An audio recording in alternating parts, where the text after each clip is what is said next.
Please like and subscribe our YouTube channel Safa Educational Activities.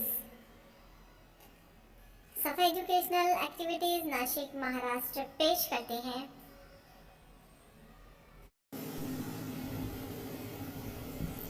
रियाजी मेला, रियाजी मेरा साथी, online रियाजी के model बनाने का मुकाबला।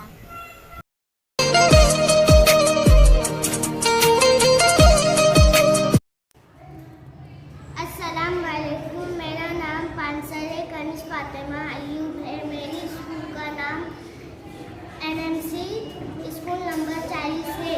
मैं 6वीं जमात की तालिबे इल्म हूँ। मैं आज आपको ज़ावियों की किस्में बताने जा रही हूँ। 0 दर्जे से बड़ा लेकिन 90 दर्जे से छोटे ज़ाविये को हद्दा ज़ाविया कहते हैं। 90 दर्जे के ज़ाविये को कायमा ज़ाविया कहते हैं।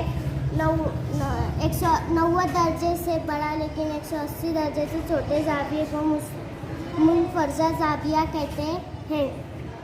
180 दर्जे के ज़ाविये को मुस्तकिम ज़ाविया कहते हैं। 180 दर्जे से बड़ा लेकिन 360 दर्जे से छोटे ज़ाविये को मुकर्ररा ज़ाविया कहते हैं। 360 दर्जे के ज़ाविये को सालिम ज़ाविया कहते हैं। अल्लाह हाफिज़।